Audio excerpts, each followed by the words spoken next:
Yo, what's going on, guys? Welcome to the Fantasy Football Prodigy channel. And today I have another video where I'm going to be setting my lineups across my 4 fantasy football leagues to give you a little peek into what is going on in some real life leagues. It is currently week 14 of the 2021 fantasy football season, which means that for most of us, the playoffs are coming up very, very shortly. I believe most leagues it's 15, 16, and 17 now that there is that extra week in the season. So I'm sure a lot of you out there are trying to make a playoff push. So in some leagues, we have some must-win situations. In other leagues, we're just trying to secure some positioning. So yeah, I think we can get right into it. Another thing to note is that the Thursday game between the Vikings and the Steelers did already happen.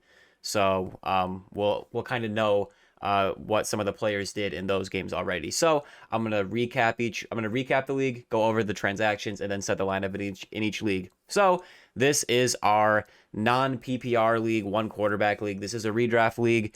And this is our lineup that we set last week. We did get the win.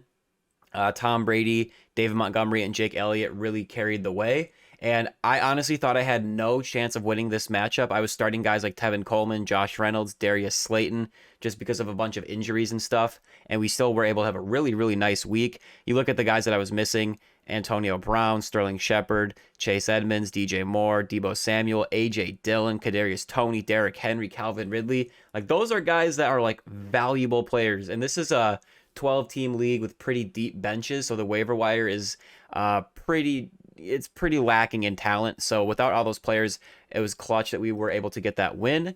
In terms of transactions I have made, so I have actually done quite a bit of stuff. Does it go back to the second page? No, that was last week. Okay, so this week I did a lot of stuff. So I added Darrel Williams and I dropped Darius Slayton. I then added Randy Bullock and dropped Jake Elliott. But then I realized I wanted to start Dustin Hopkins over Randy Bullock for my kicker. I added the Titans defense and dropped the 49ers. We'll get into that matchup once we set the actual lineup. And then I picked up Jeff Wilson and dropped Josh Reynolds because Jeff Wilson might be the starting running back for the 49ers. Other than that, I added Samaje Perine, not just because Joe Mixon is dinged up and Perine might get the start, so not only am I getting that value, but my opponent has Joe Mixon on his team. So by adding Samaje Perine, by picking up my opponent's handcuff for Joe Mixon, that prevents him from being able to pick him up. And then I did end up dropping Darrel Williams to add Samaje Perine. And then once Tevin Coleman was ruled out, I picked up Tyler Boyd, who was recently dropped in this league. So there were a lot of transactions that went on in this league this week. But I think our starting lineup is actually looking pretty good for this non-PPR redraft league. Tom Brady is an auto start. I am starting David Montgomery against Green Bay, even though I think Green Bay will blow the doors off of Chicago. David Montgomery is pretty much just a guy you start every week. DJ Moore. I can see some leagues where maybe just because of the inconsistent quarterback play for Carolina, maybe you sit him. But in this good matchup with the Atlanta Falcons, and with the recent production that DJ Moore has had, you can see his last couple games, he's been double digits. He had a touchdown a couple weeks ago, 100 yards in week 12. So I am sticking with him in this league. I don't really have any other options. Deebo, as of now, is in the lineup. He is questionable against Cincinnati. If he plays, he's in the lineup. If he is ruled out, I will put Tyler Boyd in the lineup. And luckily, this game is also a later game. In fact, it's the same game as Deebo Samuel. The 49ers and Bengals are playing each other. So, yeah, if Deebo is in, he's in the lineup. If not, I'll just slide Tyler Boyd in there. Mark Andrews at tight end, that's a lock. And then AJ Dillon, he's been really great for fantasy. And I am going to play him against Chicago. I think we could see him get some good volume in that game. Just because I think the second half we'll see a lot of running from the Packers. There were really no tough decisions. Chase Edmonds might be coming back, but I'm going to stick with the guys I have in there. Jeff Wilson at running back, it's looking like Elijah Mitchell is out. So it was, at first, Jeff Wilson was kind of on the injury report. People were saying maybe JaMycal Hasty will get the start for the 49ers. It looks like Jeff Wilson is going to play. So the thinking is that Jeff Wilson will get the start and see the majority of the volume. We never really know what the 49ers are going to do with Kyle Shanahan as their coach. Sometimes he kind of throws us a curveball. So even with Jeff Wilson active, maybe JaMycal Hasty sees the majority of the workload and Jeff Wilson doesn't see much. But just with my options, I'm going to take that risk and go with Jeff Wilson for that upside if he is the main running back in San Francisco, which is always a valuable position for fantasy. But yeah, we got Rhamondre Stevenson on bye. Antonio Brown is suspended / injured. Sterling Shepard questionable. Maybe he plays, but even if he plays, I'm still just going to go with the guys I have. Kadarius Toney's out. Derrick Henry's obviously still on IR, and Calvin Ridley still not returning from his leave of absence. And then I got Dustin Hopkins as my kicker against the Giants. And then I picked up the Titans defense against Jacksonville. That's a good matchup. So, yeah, that was pretty much, there were really no tough decisions to make in this league. It is important to note that my opponent did already start Kirk Cousins, who had 14 points. So honestly, not a super great game for fantasy. Not a complete bust, but yeah, when you're opposing quarterback, it puts up 14. You're not too scared of that. Now, this is our auction draft league. It is a redraft league, 2 quarterback, half PPR. And man, so last week I just got absolutely annihilated. I mean, what can I even say here? Kyler Murray did well for me. James Conner did well. But I played... Oh, dude. This would not have mattered in the scoreboard. I would have lost either way. But I played Boston Scott over Sony. Boston Scott had 0 points. Sony had 20.4. So I messed up there. Luckily, I don't have to pull my hair out and be mad as if it like cost me the game because I lost by like so many points. It didn't matter. But yeah, you can see the rest of the lineup. Just a lot of bust games from my lineup, man. Other than Kyler and James Conner, Michael Gallup did pretty well. But yeah, it was not a good week for the AL Ironmen. And this is it was either the week before or a couple weeks before where what's his name? Aaron Jones was active. Actually, I'll just pull up the little schedule here. So yeah, week 12. In week 12, I also had a tough loss in this league. I'm only bringing this up because I'm probably going to miss the playoffs because of this. But in week 12, I took A.J. Dillon out of my lineup, who had 17.5, and put Aaron Jones in for him, who had 2.3. And that did cost me the win in that matchup. So we are now 6-7 in this league. And if you take a look at the standings, these playoffs, I believe, start in week 16, I believe. So I think we have 2 more weeks because we have this week and then next week of regular season. Yep. So if you look at the standings, that loss really cost us because we could be 7-6 right now, 1 game out of the playoffs. I believe 4 teams make the playoffs in this league. We'd be the 5th seed. But since I did make that start-sit decision wrong, I'm now 2 games back with 2 games left in the season. So one of the 3 or 4 seed is going to have to lose 2 games in a row for me to tie their record, and I have to win both of my games. And if you look at points for El Tractorito and Wide Left Extremist, I'm ahead of the Wide Left Extremist, but behind. So yeah, it's pretty much just going to come down to Wide Left Extremist losing both of their games and me maintaining that lead over them for points for, because that is our tiebreaker for the playoffs. So that is really, really tough. It's looking like we're probably not going to make the playoffs in this league. This is the 3rd year of this league. We made the championship the first 2 years, and I won it the 2nd year. I took a different draft approach this season, and just to give you guys a little advice, this was an auction draft. I went really top heavy with my draft, and while it's not necessarily a bad approach, I think I just spent way too much of my my draft budget on just a small number of players where I really didn't have a lot of depth, whereas in the past I had crazy depth and was able to get to the championship with that. But I spent a lot on Aaron Jones, Devontae Adams, Travis Kelce, and Kyler Murray. You know, maybe it's not necessarily bad to spend up on some players, but to spend all of it on 4 players where after that I had no money remaining to really build my depth, that really, really hurt my team, I think. But these are the transactions we made. And speaking of transactions, I am still going to be making transactions, still setting my lineup, because it's really important if you're in a league, just for the integrity of the league, to make sure that you're at least playing an active lineup of players. Like, just try to stay invested. And even if you're out of the playoffs in a league, it's still important to keep playing, not only for the integrity of the league, but also to keep learning, because as the season goes on, different players' names are going to pop up, and it'll help you for next year if you keep paying attention to the season, even if you're out of the playoffs. But in terms of transactions, I did add Russell Gage and drop Christian Kirk. Russell Gage has been pretty involved. And I dropped Devin Singletary and added Ryan Tannehill, who was let go in this league.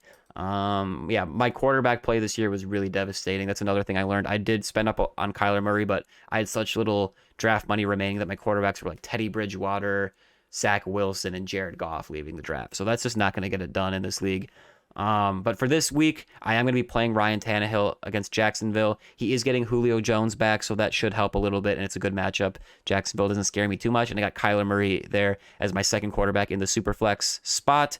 I'm not going to play Teddy against Detroit. I think I'd just rather go with Tannehill. I think the Broncos are really going to run the ball a lot in this game, whereas in Tennessee, without Derrick Henry, I don't think they really can pound the rock as much as the Denver Broncos can with Javonte Williams and Melvin Gordon if Melvin Gordon plays. So those are our two quarterbacks. At running back, we got Aaron Jones, James Conner, and Sony Michel in the flex. In terms of tough decisions, Aaron Jones versus A.J. Dillon. I am going to stick with Aaron Jones, even though it did cost us a loss in a previous week, like I mentioned, playing Aaron Jones over A.J. Dillon. I really do think that was a product of Aaron Jones coming off of that injury. I believe they did have a bye week since then. Yeah, they had a bye week.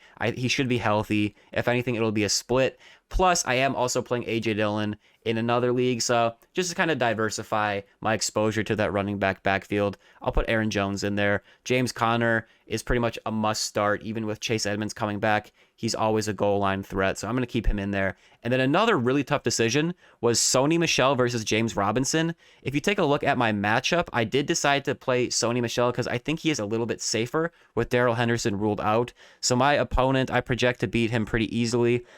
He is without Elijah Moore, who just got put on injured reserve, and he already played Tyler Conklin, who only had 3 points. Jamal Williams was projected 0. Is he? Oh, he's on the COVID list too. Oh, wow. So, yeah, he's really down bad. Sanders and Gaskin on bye. Tua on bye. Mark Ingram is out. So, yeah, he is down tremendously. So, my thinking with this was this. So, I already have, where is he? James Robinson in another league. So, I do have exposure to him in this, in a different league. And Sony Michel, the guy I wish I would have played last week, he gets Arizona, and James Robinson gets Tennessee. Neither are great matchups, but I think Sony Michel offers a little bit more security because he should be the main running back there with Darrell Henderson out. Last week, we saw him get 24 carries. He had 3 receptions, so that was awesome to see. Whereas James Robinson, he's been a little bit banged up, so he could always aggravate that injury and leave early with that. Plus, last week, he only had 8 carries and 1 reception. I believe what I heard is he fumbled and he got benched for a while. So there's always that risk with that happening as well. So between the injury and the risk of getting benched for some or all of the game, I'm just going to go with Sony Michel in this matchup where I think I want a little bit more security. Plus, Rams and Arizona, I could see that being a little bit more high scoring than the Titans and Jaguars. So that's why I'm playing Sony.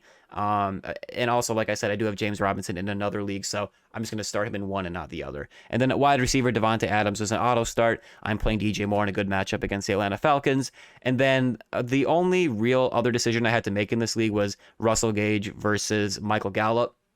I'm going with Russell Gage, who has been really hot lately.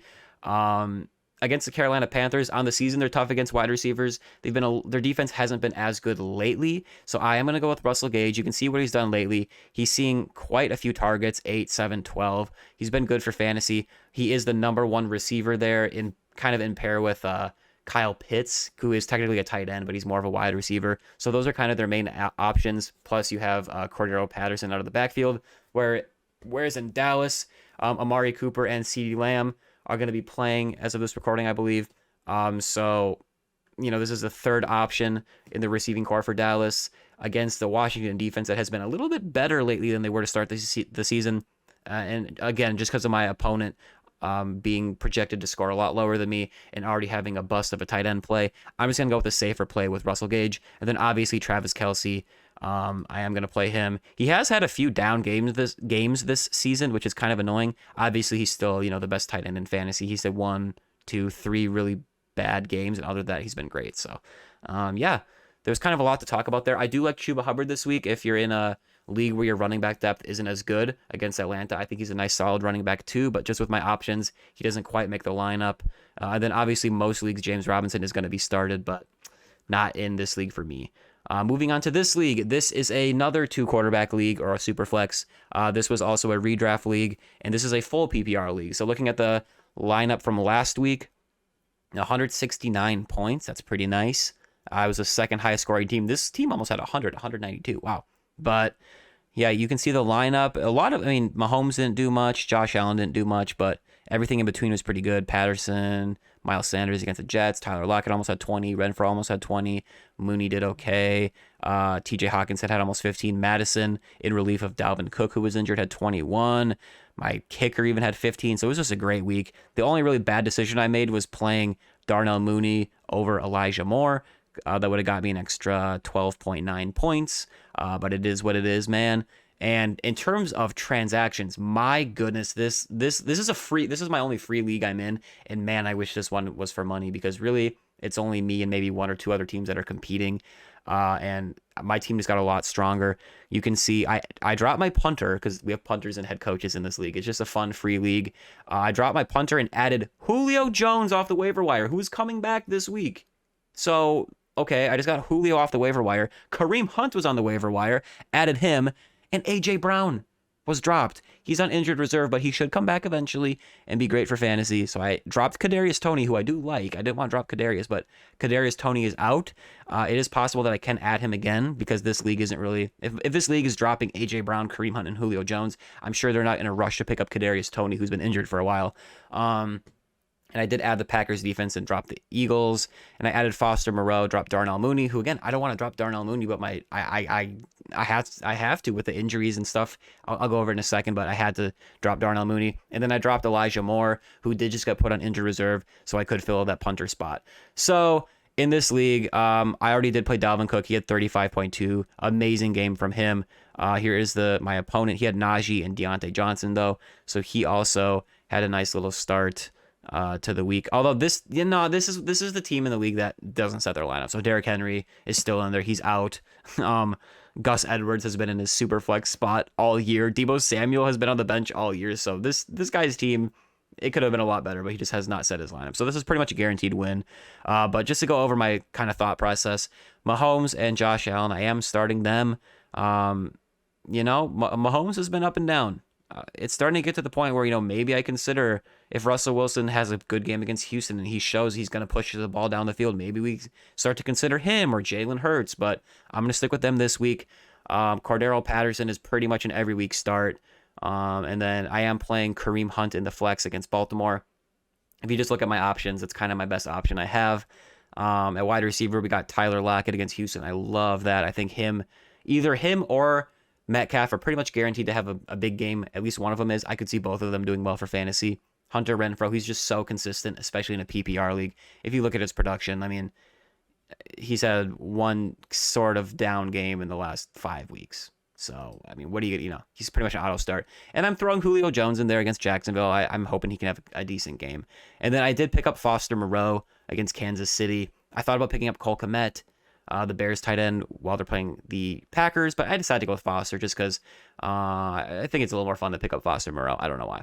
And against Kansas City, we could see this being maybe a little bit more high-scoring game potentially, but who knows? Because I have to pick him up because TJ Hawkinson is doubtful as of this recording.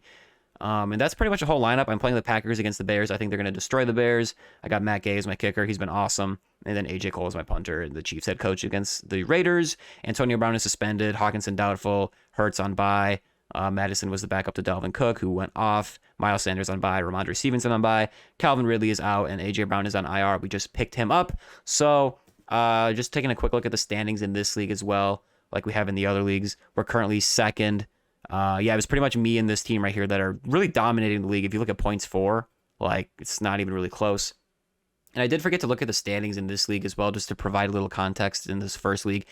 Currently second. I believe the first two teams going to bye, the first two seeds. So even if I lose and one of these teams win, they would have to really score a ton of points to catch me in points for. I have the most points in this league. And if I win, I have a bye week locked down. And if I win and this team loses, then I will be the number one seed, which this team has actually been the number one seed for the whole season. So that's kind of funny that maybe I could catch him on the last week. But I believe this is the last week, right? Yep. Okay. So sorry to backtrack there. I just wanted to also give you some context in that league. But this is the last league. This is our Dynasty League. This is one of my favorite leagues of all time. It's been going for a few years, and we did win last week. I had the most points in the league. We get a little bonus each week if you score the most points, so that's pretty fun. But yeah, I took down this team, now 10-3. I'm now 9-4. So in terms of securing that bye week, because there is a bye week in this league as well, with 6 teams making the playoffs, the top 2 getting a bye week, that was huge. Taking a quick glance at the actual scoring here. This was my lineup. Tom Brady, Jonathan Taylor went off. George Kittle had 35, Godwin 22, Mike Williams had a good game, Hopkins got in the end zone, Sanders had 15.7, even my defense had 11. It was really only James Robinson and Joe Mixon that didn't do much, and Joe Mixon still got in the end zone. So, and then here's a quick look at the bench. I mean, Dallas Goedert on the bench had 25.5. In hindsight, I wish I would have played him in the flex over... realistically, I wasn't going to play him over James Robinson or anything. So, yeah, that was that matchup.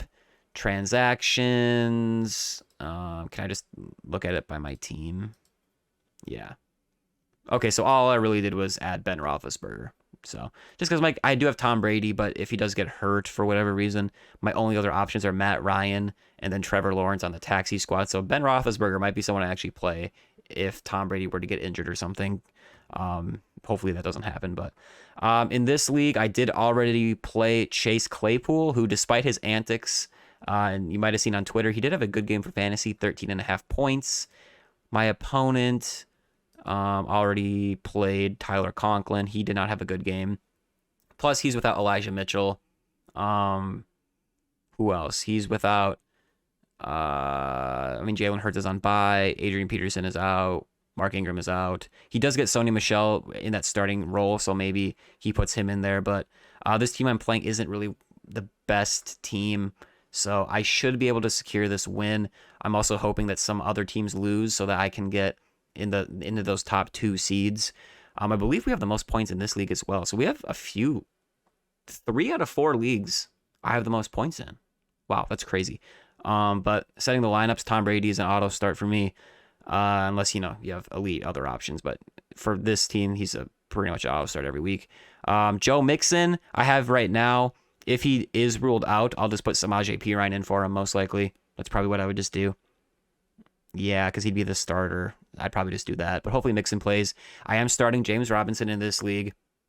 Those are about the 2 running backs I'm starting. And then at wide receiver / flex, we got Chris Godwin. He's again, kind of a guy you pretty much always play. Mike Williams, Keenan Allen is out for the Chargers. Mike Williams has been up and down this season, but hopefully he sees enough targets to be productive. He was good last week, so hopefully he's good. DeAndre Hopkins, a week removed from his first game back from injury. Hopefully he's a little bit more involved. Hopefully this is a high-scoring game and he gets in the end zone. Jerry Jeudy, I don't love it, but against Detroit, I would rather play him over Cortland Sutton, who I also have on my team, and just hopefully, he has a handful of catches against a bad Detroit defense. And then George Kittle, obviously you play him. And then I'm playing the Chargers against the Giants, who will be without Daniel Jones. So I do like that matchup as well. So this team is looking pretty good. Honestly, in hindsight, I wish I played Ben Roethlisberger over Tom Brady, but obviously I would not have thought to do that. We do have Jonathan Taylor on bye. Mike Davis has been a bust. He was included in a trade where the main parts of that trade where I traded away Amari Cooper and I got back Joe Mixon and Mike Davis. There were some other pieces in there as well, but that was the meat of the trade. So even though Mike Davis was a bust, getting Joe Mixon still made that trade worth it, health pending. Miles Sanders is on bye, so that's another guy that we would consider putting in for maybe Jerry Jeudy, but he's on bye. Obviously, Jonathan Taylor would be in the lineup as well, but so that's kind of why we're starting some guys that maybe we wouldn't normally start. Cortland Sutton, I'm trying to avoid him. Antonio Brown suspended. Dallas Goedert on bye. And then Calvin Ridley still on injured reserve. So yeah, those are all the real decisions we had to make. I think, there were a couple tough decisions. We'll see how it plays out. But I thought this video might be helpful to kind of give you guys some insight into how I make some of my start-sit decisions based on, especially when the Thursday game has already happened. Sometimes you might know, do I need to swing for the fence? Do I need to play it safe? Am I trying to go for, do I really need a win? Am I trying to just play it safe and beat a team that really is projected to not beat me? But in this league, we do have the most points in this league just by a little bit. This guy did have Derrick Henry get hurt, so that kind of affects that. And then looking at the standings, we're third. So if we win, maintain our point lead, and one of these two teams loses, we will have the number 1 seed. And I don't this league, the playoffs start next week in this league. So, hopefully we'll secure that bye week for the first 2, for being one of the first 2 seeds, the top 2 seeds. But that's gonna do it for this video, guys. thank you so much for watching. I just like making these videos for fun. I think it's cool to kind of show you guys my leagues and what's going on. And yeah, I mean, I think we're doing something right because, you know, we're the scoring leader in 3 of our 4 leagues. And one of the leagues isn't going our way, but it still wasn't like we had a colossal L of a season there. So I think there's some stuff to learn from watching these videos, and it's just a fun little insight into the leagues that we're in. So yeah, thanks for watching, guys. I really appreciate it. Make sure to drop a like, subscribe to the channel. I'll talk to you guys later, and good luck in week 14. And I wish you luck in making the playoffs here.